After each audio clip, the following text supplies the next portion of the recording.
All right, so we've gone through 2 of our 3 guest speakers. We currently have 1 left, so without further ado, please welcome Mr. Jim McGinley. Not yet. Where's He's in the bathroom. We're back.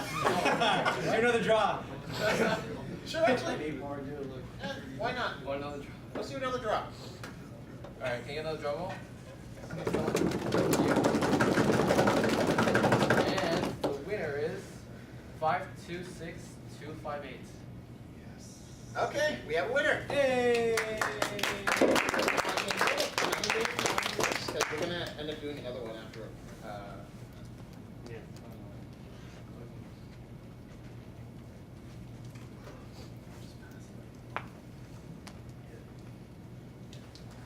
Here you go.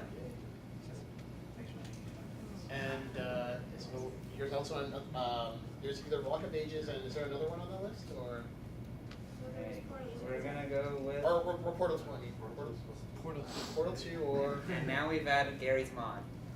What? Portal 2? Yeah. All right. Okay. Nice choice.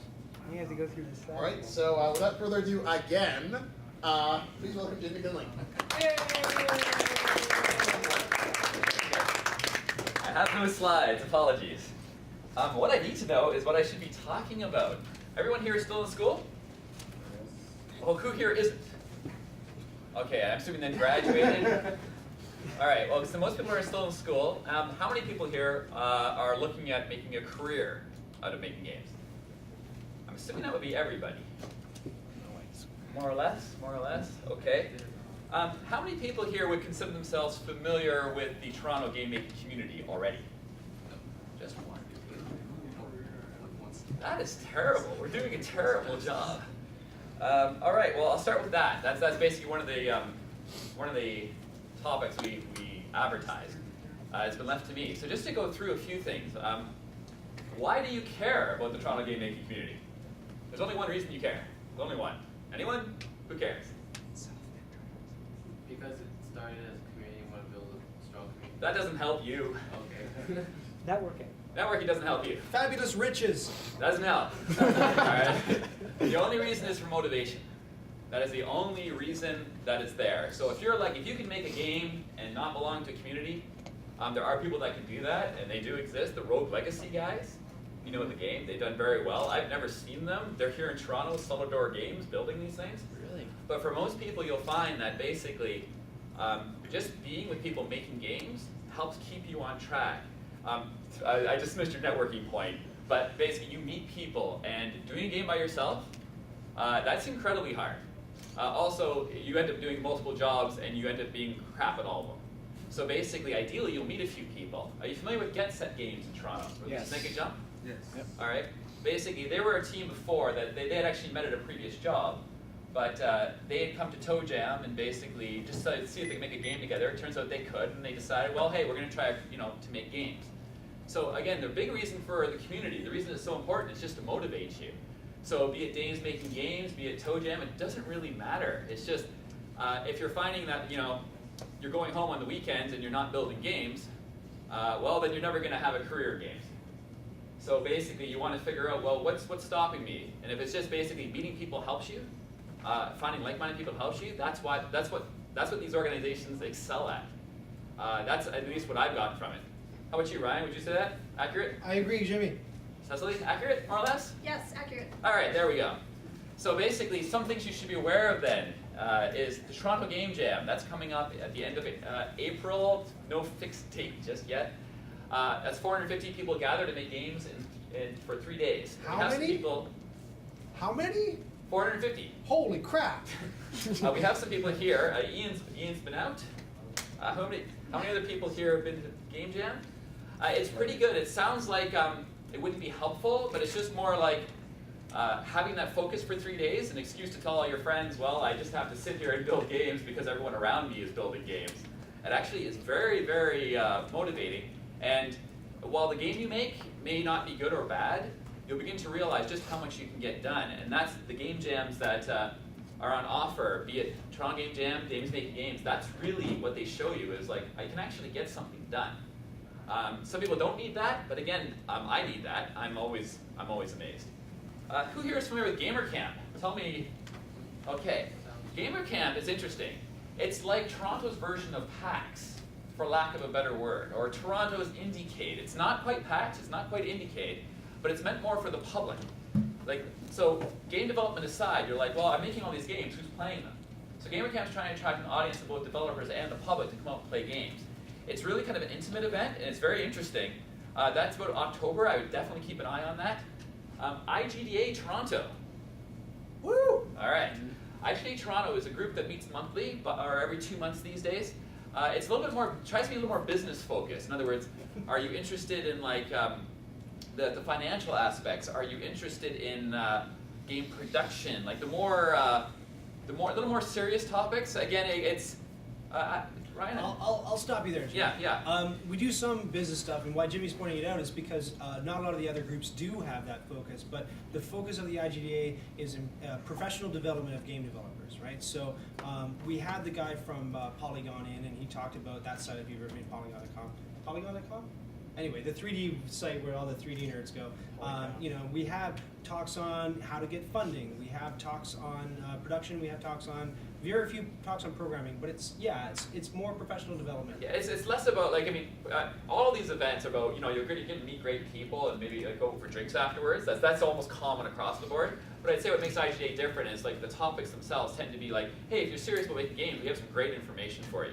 Versus like maybe a more inspiring talk. Yeah. You It's might artsy fartsy, Jimmy. more hardcore. So again, I encourage you. Like IGA Toronto does have a membership, but they're a little bit like easygoing on it. So if that's stopping you from going, I would just go. T.O.Jam is free. Gamer Camp, they have a structure like a tiered pricing structure, but I think it's like $25. So don't let price stop you. Just people are happy to have you come. You do not need a membership to go to IGDA Toronto events at all. Okay, cool. So again, go. Why are you going? Again, what was the point? Motivation. Motivation, people. That's what I'm here. That's why I'm telling you these things. There's also Skill Swap. I don't know if that's Oh. connected to IGDA or not. No, Skill Swap is its own independent entity held at George Brown. You might have seen on the overhead here. On Friday, they're actually telling you about how to build shaders in Unity from I think a guy that worked at Electronic Arts. So if you're just interested, if you're a programmer mostly, or actually a programmer or like an artist more on the technical side, go to Skill Swap. It's about once every 2 months. It's totally free. Since it's at George Brown, the machines are there, so you just walk in. Here's your machine. This guy will teach you about shaders in Unity. Like that's this Friday.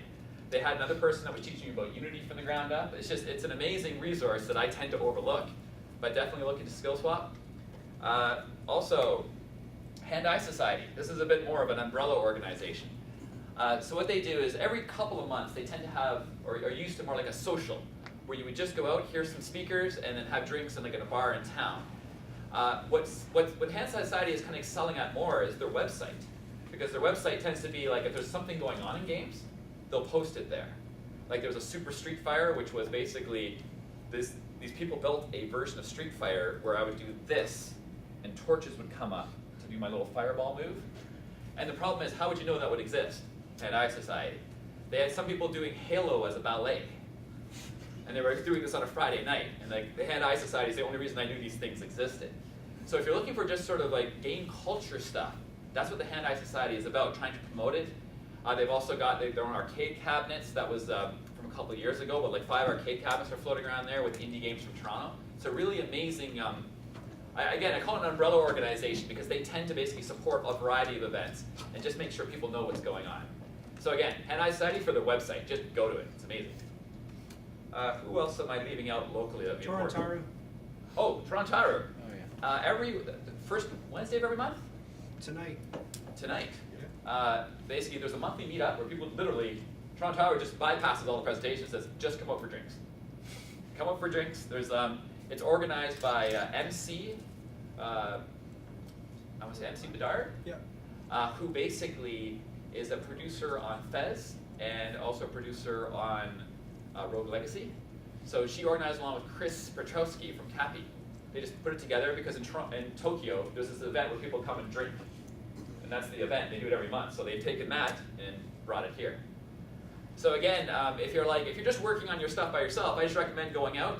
I usually like to go with a friend, and then you kind of meet people and your common ground. This is kind of what makes it better than say just a a regular night out, probably the people there, they're into games.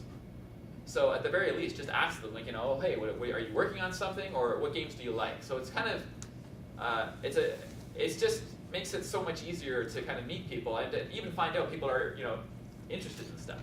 Oh, Jimmy, if I'm a student and I go to Torontaru, what do I not ask people? Oh, okay. With regards to networking etiquette, I would say that all of these events, if you were to bring your resume and kind of hand it out, it's not going to work.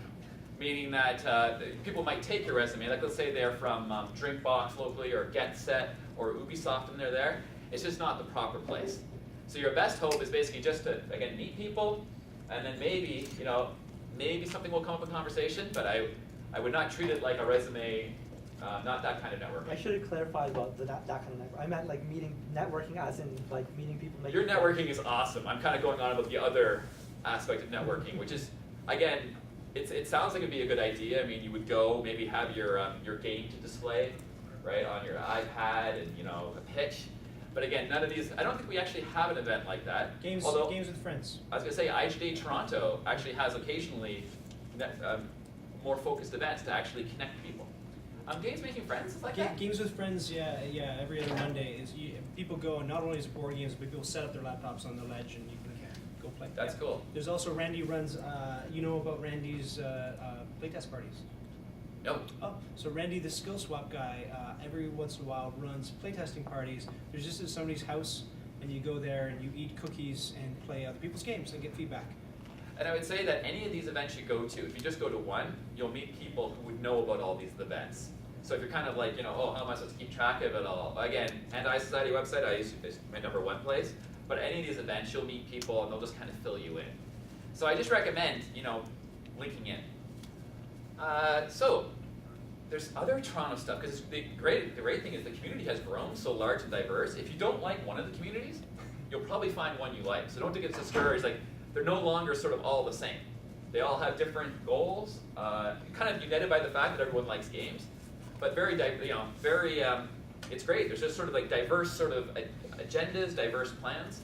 Like for instance, I help organize T.O.Jam, but not everybody is enthused about the idea of what are we doing at T.O.Jam again? I'm like, you're coming in for 3 days and crunching, right? And some people are like, it's not really my thing, and that's cool. Don't come to T.O.Jam. But now, before it would be like, well, there's nothing else. But now it's like, oh, there's these other things. All right. So again, just look around for something that suits you. So Toronto aside, just Game Developer Conference. Who here has gone? Okay. Who here knows what it is? Okay, that's good. Game Developers Conference. What's the only benefit? Only one Fabulous benefit. riches. What's that? Fabulous riches. Networking. It's only one benefit to all these things. You keep track of the industry? Who cares? Motivation? Industry. Motivation. Who said motivation? Motivation is seriously, that's the biggest reason. You'll hear when people go to GDC is like, I went to GDC, saw some awesome people, went to some awesome presentations, drank my head off, I came back ready to make games. So the only reason you should be planning to go to GDC is if basically you're like, oh, I've been programming my game for a year, right? And then you get to go out, you get to meet, just scale it. You get to meet 24,000 people doing the same thing, and then come back energized. Speaking of same things, is it still motivation if you find out someone else across the world is making the same game as you? Ooh, well, that's a bigger Yes. problem. Yes. I can't speak to that. Okay. Hopefully your game is so awesome that basically either production value sets it apart, or it's just different enough, who cares? Right. Yeah, that's the hope. What I would say though is the part that GDC, again, you fly to it with the hotels and the GDC cost, it's a very expensive thing. So it's not something I would say you would do lightly. But what's interesting about it, and the one aspect you should be aware of, is the Independent Game Festival, which is part of GDC. And what will happen is if you're trying to build something and you have absolutely no deadline, which is probably everybody here, it's like, oh, you just kind of, keep building. No deadline myself, I think that's the worst thing for you. Again, school does a good job of giving you a deadline, but once you're on your own, you're like, oh man. So what happens is, usually I try to gear my stuff around submitting to the IGF. Whether or not it gets in, that's good luck. But you spend, I think it's $80 to submit it, And basically what you'll notice is the couple of months before that deadline, you'll probably get more done in your game than you have the whole year. So what you should be doing is I would look at like any game you're working on, set yourself up, be it IGF, there's other events out there. Just try to gear yourself to have these deadlines. And again, if you make the deadline yourself, I doubt you'll adhere to it. Like let's say I said, oh, on April I'll have this done. You know you're going to move your own deadline. So I would use the IGF for that. And heaven forbid you actually manage to make a game that gets into the IGF, because that means a free GDC pass. It's a change. It's a life-changing event. If you're familiar with this year, Damien Summer, he built a very, very bizarre game for Comics versus Games called the YOG. He submitted it to the IGF. It actually got in, which was amazing. So he got to be part of this huge award ceremony. He's a very good game developer, and to actually have that happen, like I can't think of something more motivating. Also, Luis Hernandez, am I saying Luis' name right? He built a very strange game. It's a one-of-a-kind called Jazzpunk. It's on Steam. It looks like a AAA game if you've ever seen it. And what makes it very unique is it's a comedy game. Like not a game that you basically play it and go, oh, that was funny. It was designed to be funny in the same way that airplane movies are funny. And again, he submitted it. It's actually, it got in as a nomination, which got him on Steam. And again, these things can basically start saying, well, now you can actually get a career. Like this is the beginning of a career for them. So again, I encourage everybody here to kind of look at, if you're building anything, look at events you can submit to. Even again, you've heard about some local Toronto stuff, there are local Toronto events you can submit to as well. And not as many, but they're there. So just again, when you're thinking about GDC, think about the IGF. The GDC also has a scholarship program if you're still in school.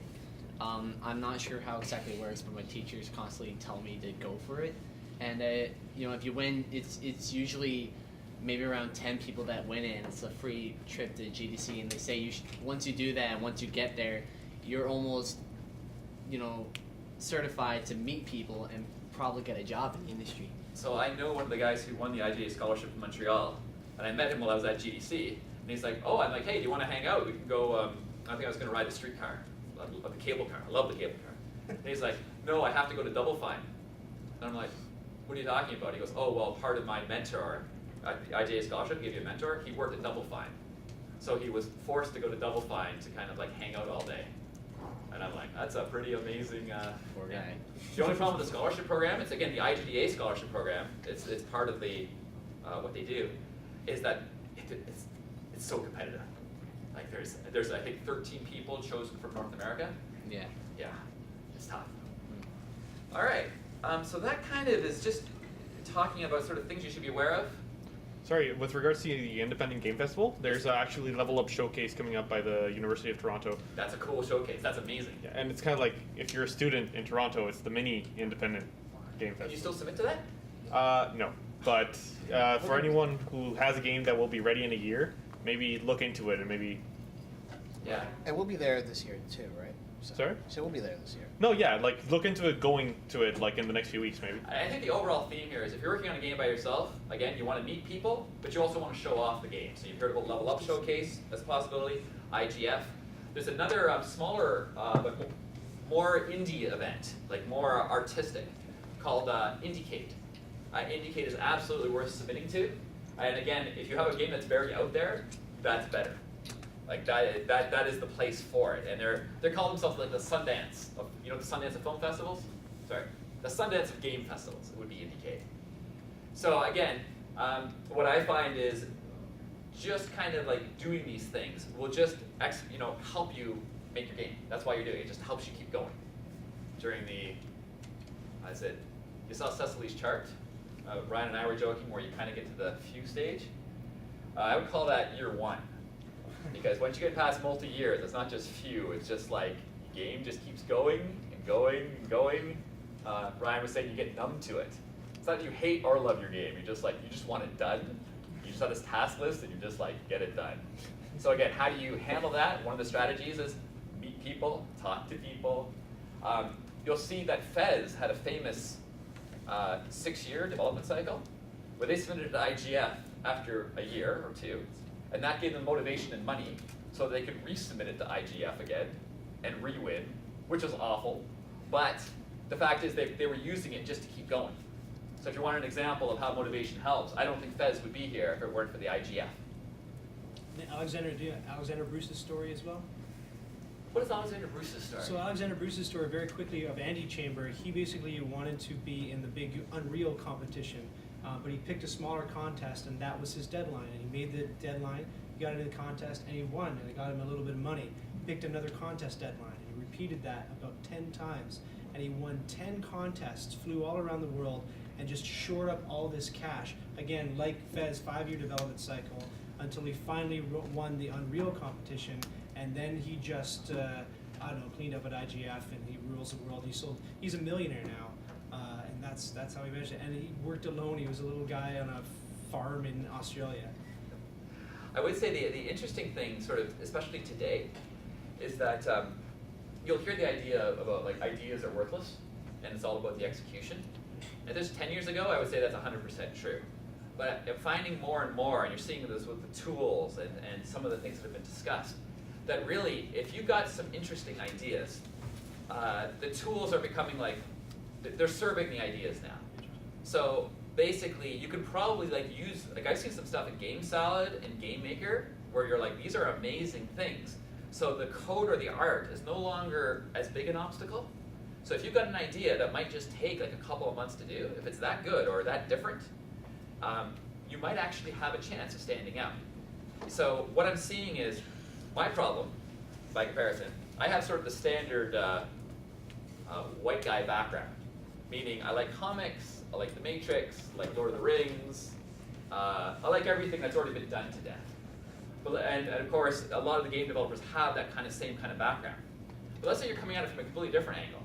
You're just a guy that likes old music, right? But you're like, I can't make a game. And how do those fit? Well, if you basically have been influenced by old music, maybe you have sort of a new game idea where basically you're bringing in some new ideas that might stand out. And I would say, like, if this was 10 years ago, having that diverse background would not be helpful because everyone's just trying to execute. It's like, look, if I could just get a car with collision detection, that's a win. Now that's kind of behind us. So if you've got some new ideas because like your background might lend itself. My wife, for instance, I wanted to make a knitting game. I have no idea what that would be, but she loves knitting and she has this idea that basically might, if she can realize it, it might actually be something amazing. Where for me, I'm kind of like, you know what, I think I can make Robotron, but better. You know what I mean? That's kind of just, that's how I'm built. So I would say that again, if you're in the room and you're like, you've got these sort of new ideas. I'm not talking new as in, you know, what do you call it? Just radically new, but probably new just because of who you are. You probably have a tool that can do it. And that's sort of the point of what was being taught earlier, is there are tools that maybe lend themselves to something you're trying to say. All right. So we got GDC, Indicate covered. Just out of curiosity, so who here is working on a game? Who here is submitting to the IGF? Did I fail in my mission? Did I not just, was I not clear enough on that?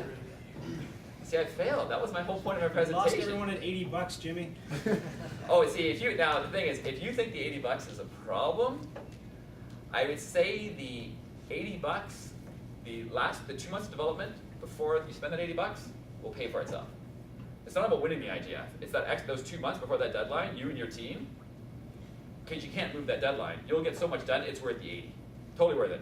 Even if you get zero feedback, even if you submit it and all it is a little GIF on that page, it's totally worth it. So find that money. Totally worth it. Okay, how are we doing for time? It's 9 o'clock. It's 9 o'clock. No, it's 8 o'clock. It's almost 8 o'clock, yeah. All right, let's see. You have a few minutes. Okay, who is trying to land a job in sort of the AAA game industry? Let's say at Ubisoft in town. Is anyone trying for that? All right, so basically, that is possible, but I would say you would have to be at the top of your class. Basically, especially with a company like Ubisoft, Electronic Arts, they can afford to be choosy. So if you're finding that you're not at the absolute top of your class, because again, I think they're going to require a degree. I don't think they will look at you otherwise. So that's the first thing. And they're going to want a copy of your marks. I think that's just a given. They've got the HR, what do you call it, positions that they what do you call it, HR, not the committees, HR division. That just would have that streamlined. So I'm not trying to kind of like dash any dreams, but if you're looking around you and there are people that are like better coders than you, better artists than you, getting better grades than you, that's your competition. Everyone at George Brown, you can imagine, which is a huge game-making program, is trying to get into Ubisoft, right? And they're actually focused on specialized skills. They're not doing anything general. They're just like, here, you're either a 3D modeler, or a 3D animator, or you're a programmer. If you're not writer. I don't think they do. They have writing at George Brown. Well, no, like I meant like I'm thinking like BioWare, because the writing team. But you can imagine the writing team's background. Yeah. What is your credentials for that? Well, all I got really is my writing and my art. So. Yeah. Well, I'm not saying. I'm saying basically then for you, you better keep writing. You better have writing to show them. Yeah. Writing you're proud of. Writing that's won writer awards. Okay. I mean, that's. I don't think it'll be. I don't know enough about that area, but I'm sure then, it's like you have to prove you are a great writer. Does getting a book published count? I would assume so. Okay. I would say easier than that is writing a piece of interactive fiction within Form 7 that Cecily mentioned, or even Twine, and entering the interactive fiction contest that we do annually. Okay.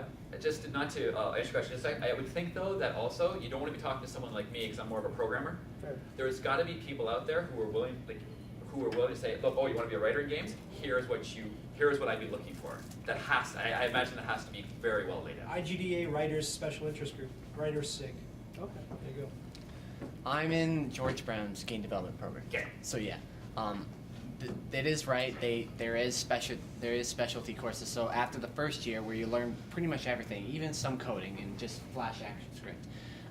Second year, you're either doing modeling or animation, and every day, and I swear every day, they love showing you your competition, even both in the industry as well as third years and what they're doing. Just anyone that's doing amazing, they love to put on a great big, just projection screen, just telling you this is what you have to beat, and you better do it or you're not getting anywhere. But it's true, because competition is just that fierce. So the good news is, I will say this. Starting on a down note, which is AAA is very, very hard to get into. And again, the only reason I say that is I don't think people realize just how hard, especially in Toronto. Like it's only Ubisoft. Having said that, what is AAA these days? Like no one knows what this industry is going to be 10 years from now. So I would say regardless, if you're AAA things, you're seeing now all this fragmentation of AAA people leaving AAA for a variety of reasons, and starting up their own indie game companies. So I would say that if your only plan is to go after AAA, don't get discouraged if that falls apart. All right, what you have to do is you have to just keep working at your skill. So whether it's basically getting better at Unity, getting better at art, you just have to keep at it, and I can't stress that enough. I mean, it sounds obvious, but if you stop, then people are like, well, then you have nothing to show me, right? Anyone I've seen in town, and again, Bento Miso has been fantastic for this. You'll see people, Alexander Martin, otherwise known as Drock, and created Starseed program. He would just be making games. And his first few games that I played were like, they were okay. And he's gotten better and better and better, and suddenly he's an IGF winner. Now I say suddenly, I mean, he was doing computer science at U of T and stuff, but again, it wasn't the computer science that did it, it was the fact that he just kept working. So again, what you should be doing is if you're hoping to have a career in games, you should be focused and building games. It sounds so obvious, but what I see is people relying on their grades or on their diploma. I have a University of UWO diploma in computer science. For games, useless. I mean, you have to have it for Ubisoft, certainly. But then Ubisoft's like, okay, but also show me, show me a compiler you built. Oh. That's a little difficult because I'm not that good. That's the top of my class, guys. They build compilers for fun. In a programmer world, that's at least what I'm up against. So in my case, I'm like, you know what? Don't think I'm a AAA guy. So basically, I'm building indie games on the side. Not to the success of some of my peers, but hopefully one day. What else would be important? Got the motivation message. Everyone's submitting to the IGF. Everyone's building games. Who here is interested in building games but hasn't built any yet? All right.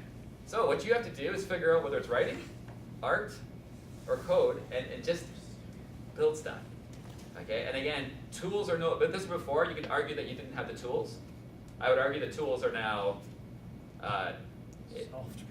yeah, if you said that basically I couldn't express myself making a game, then people would be like, well, they might say, oh, I understand, but behind the scenes, they'll be like, you're really not trying. And you'd get zero sympathy from me. I'd be like, wow, I built games when I had to buy a book from the store. You can download a game and reverse engineer it, let alone have it documented, let alone on a forum post a question, and you can't build games? Again, people will tell you to your face, oh, I understand, but anyone who's making even one game will be like, I don't really understand. Or again, if you're doing art, right? And you're like, okay, well, you should be improving your art. Just doing more of it. Even if that art, even if you can't partner with someone to get in the game, just do more art. Just keep doing it, build more 3D models, right? Or build more 2D art, just keep doing it. Who here is going to keep doing it because of my presentation? Ooh. See? I don't see as enthusiastic. Here's your other sort of thing to think about. What I would do for fun if I had more time, I think Ryan is in the same boat. I would just build games. That's what I would do for fun, and like the programming end. I would just Nutella until I had a heart attack. But what I'm saying is, if you're like, oh, building games is sort of this task, or it's going to be a chore, right? You're kind of competing with people like me, where it's like, oh, so what's a chore for you, I would actually just do for fun. It's going to be kind of hard to compete with that. So again, if building games is a chore, maybe find out why it's a chore for you. Is it the part that you're doing? If you don't like the programming part, you're going out to IGDA and teaming up with someone who can do the programming with you, so you can concentrate on the part that you like. All right, that's what this is all about.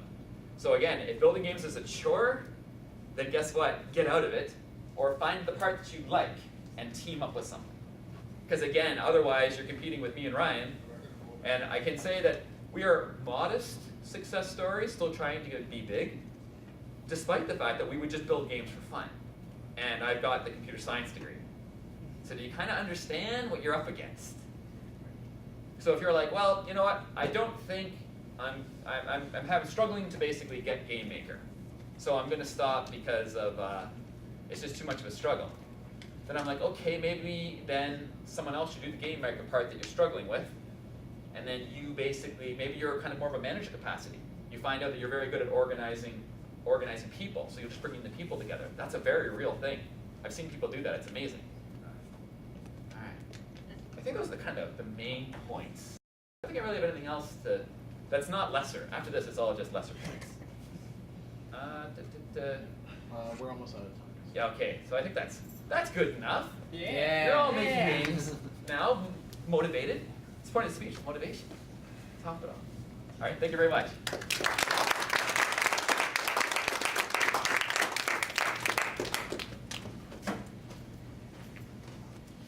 Thank you, Jim. That was really inspiring. We do actually have on the Game Makers Union website, gmunion.ca, we do actually have a little sidebar that says a bunch of the different sorts of events that happens in the city, and it automatically just lists all the stuff that we have the groups that are watching, like Toronto Skill Swap, Toronto Club, Power Club, stuff like that. And we have, and like I said before, we have a lot of the people at the GMU have benefited greatly from going into the community and meeting all sorts of people at the events. I mean, there are several people here that I would never have met if I didn't go in the community and sort of meet different people. Next we're going to do our third final raffle of the night. Matthew, raffle time. Anyone last minute tickets? No? Yeah. And whoever wins, we're not going to sort of redo it again because that keeps happening too much.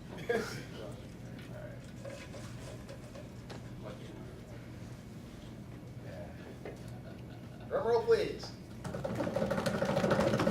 Winner is numbers 526256.